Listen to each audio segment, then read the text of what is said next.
Hi, this is Jim Linnell. You know, I've been doing leatherwork for over 50 years now, and I've been teaching classes all over the place on behalf of Elk Track Studio. And of all of the classes that I've ever taught, there are none that are more important than what I'm going to show you right now. And that is, how do you get started in leatherwork? There are some basic techniques, some things that you need to learn, and if you learn those correctly, they will make a huge difference on how much enjoyment you get out of your leatherwork. So stay with me as I walk you through doing a pattern just like this, which will teach you how to use all of the most basic leatherworking tools. Where I'm using this tool, you notice how it's turning a nice rich color in here, and you'll see that more with this next step. But this is called burnish, and that's what helps you to get good contrast in your design. In fact, this next tool that we use is called the Pear Shader, and I'll just use it here just to show you what burnish really looks like. We'll be using this in the petals and to create kind of a 3D effect, but you see how that turns a nice rich brown? Well, that color is something that you want to get out of your leatherworking, and then that color is caused by having just the right moisture content in your leather. This leather, again, it might look like it's almost dried out. It's almost back to its original color. You can still maybe see a little discoloration there. But what causes this burnish is not whether it looks wet or doesn't, but it's how much moisture is in the inner fibers. Remember when we first wet this down, we wet it down so that the moisture got down into the middle fiber. We wet it pretty well. Now, while it may be drying out on the surface, it's still got that moisture down in there. And so as we compress the fibers of the leather, we bring that burnish, that color to the surface. So that's why I'm saying we kind of let the tools tell us whether we got the right moisture content in there or not. So what's the Pear Shader? The Pear Shader, well, it gets its name. If you look at the tool, look at the end of the tool, it's kind of a pear-shaped tool. And so that's where it gets its name, and I guess it also gets its name by what it does. You can see that it does indeed shade in the leather. But what's the whole idea here? We got a flower petal, and you know, it had some texture on it from the camouflage tool, but it was very flat still looking. But by using this Pear Shader tool, I've created a ripple in it. I've created a little bit of a dished area on either side of that, and so I've got some 3 dimensions starting to happen with this camouflage, or with this Pear Shader, and that's the whole point of it. And the technique, I think this again is one of those tools that beginners can struggle with quite a bit. And there's the technique of this, being able to walk it along and make it come out nice and smooth like this, that comes as a result of learning how to hold this tool and use it. And so I'm going to kind of exaggerate this just a little bit, but the way that you hold this tool is what makes it work. And by that, if you look at the grip I have on this tool, I'm holding it so that obviously my thumb's up from the bottom, but I've got, then just opposite that, I've got my other 3 fingers there, with my ring finger down here, actually right against the face of the tool. And when I'm using this tool, I even let my little finger and that other one, ring finger, kind of rest right on the leather. That gives me good control over that tool, so that I know it makes an impression exactly where I want it to.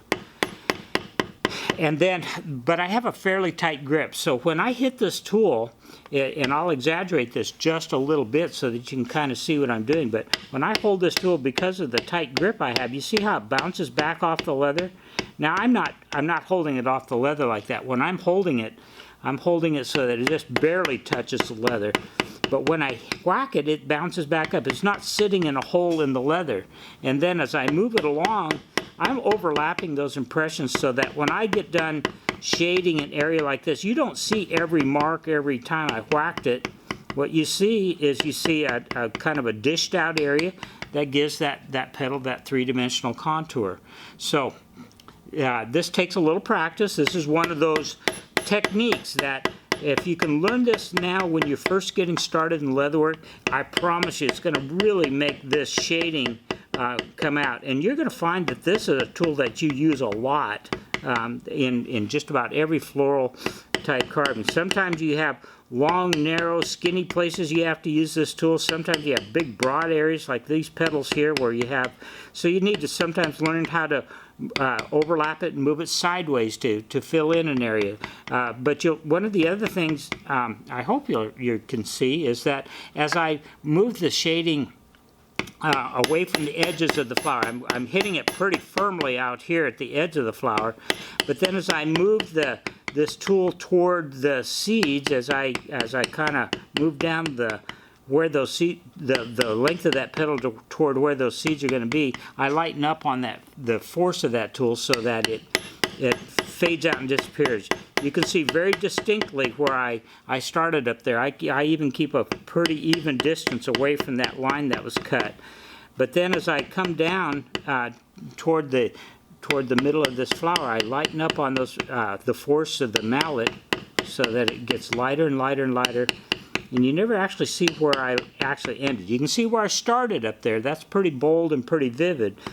But as you come down the length of it, you don't actually see where I finally made that last whack. You want that to just fade out and disappear. And this is all about getting flow and contour to your leather. You can see how all of this now kind of all is pointing and blending toward the center of that flower. We have several leaves here, and this is the other thing. This is a flower, and it kind of helps to understand what you're making here, and that'll become really important when we start doing the beveling. But the understanding what this is that we're creating is we have a flower here, and it has, if you look at it, it has 1, 2, 3, 4, 5 petals on it. These 2 petals here are kind of leaning toward you. They're kind of coming straight at you. These here are laying back a little bit so you can see kind of the full size of them. And then you've got these seeds down in the middle in this little pocket in the center of that. Well, that's what we want to make this look like by the use of these tools. So I created some contour and some shape to these leaves. I have all of this flow. Everything's kind of looks like it's headed toward the middle of that. And that helps a lot in understanding what these tools should be doing. What's the effect that I should be creating with these tools when I use them? So it takes take a minute and kind of study the design. This design here, when I get all done with this, we will make sure that this is provided along with us. We have at Elk Track Studio, if you've visited our website, we've got some videos that go into great detail about every one of these stamping steps. If what you're getting here is a real good brief introduction to what leatherworking is and what the tools are and how they're used. But if we have, 2-hour video on just how to use a beveler and one on just running the swivel knife and so forth, because if you really get involved with this and really want to learn how to do all of these things right, we want to make sure those resources are available for you. So that's at elktrackstudio.com. So, but also, yeah, the reason I mentioned that is that that's where this pattern will be. If you're watching this video and you'd like to do this same pattern that I'm doing, it's going to be available along with kind of a step-by-step guide for you to follow as far as the sequence, the number, which tools I used and where I used them and so forth. That'll be there, and it's free for you to download. So just go check it out. There's in fact a whole section there of free patterns that you're welcome to give a try. And there's probably a video associated with many of them if you want some help on how to do any one of those too. So anyway, so the pear shading is we're doing it.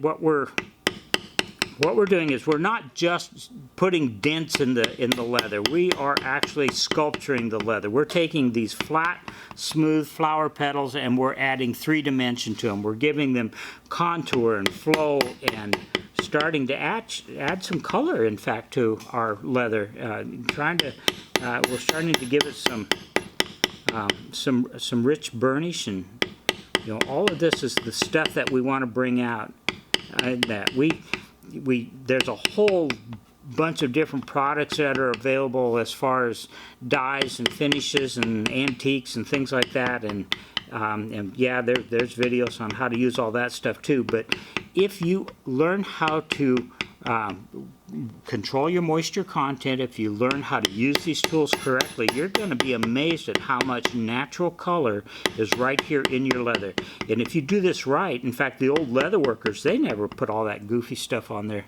Well, that's not goofy stuff, but they never put all of those different kinds of things on their leather to try to make their design look rich. They were masters at this. They knew how to use their tools and control the moisture and so forth to make these rich colors, this rich natural burnish come out of a piece of leather. And believe it or not, if you can do that, you're going to find that this stuff even gets neater the older it gets. As it's exposed to sunlight and to the weather and so forth, that's why some of these old saddles and such that you see, they just look so rich and they have so much character. And a lot of that is just time. And of course the masters brought out the designs, but the rest of that is just the aging, natural aging of the leather. And it's if you learn how to do this right, you can really create some beautiful work. There are people today that have taken leatherwork far beyond just building belts and saddles and things like that. I mean, they've turned this into an art form. There are some pieces of or some artists out there that are using leatherwork as their medium and just doing some fantastic work. But you know what? Every one of those, when you go look at some of those fantastic pieces of leather, you know what? Every one of those people started right here where you are right now. The very first and very most important thing you have to learn is the basic techniques of the most important tools in there. Where you go with this is entirely up to you, but you kind of got to have a framework. You kind of got to have a foundation underneath you of how to use those basic tools. And then you can apply it to any kind of a design, any kind of a piece of leatherwork that you want to do. That part is all up to you. That's why this is such an important lesson that you're getting right now. Let's see, we got just a couple more places here we need to use the Pear Shader. One of the things I should tell you too about this Pear Shader and Camouflage, all these tools that I'm using, when you look, I think I mentioned this, is when you look at any of the catalogs where these things are sold, you're going to see just lots of variations. Well, like on the Pear Shaders, they make these in a lot of different textures. The one that I'm using has got some vertical lines on it. They make them with horizontal lines and checkering, and they make them smooth and they all of those have their purpose and do different things or produce a little different result. But one of the things I want you to know, and this is really important, that this rich color, this burnish that you see me getting out of this piece of leather is not because of the texture on the tool. It's because of the moisture content in the leather. It's that important to control that.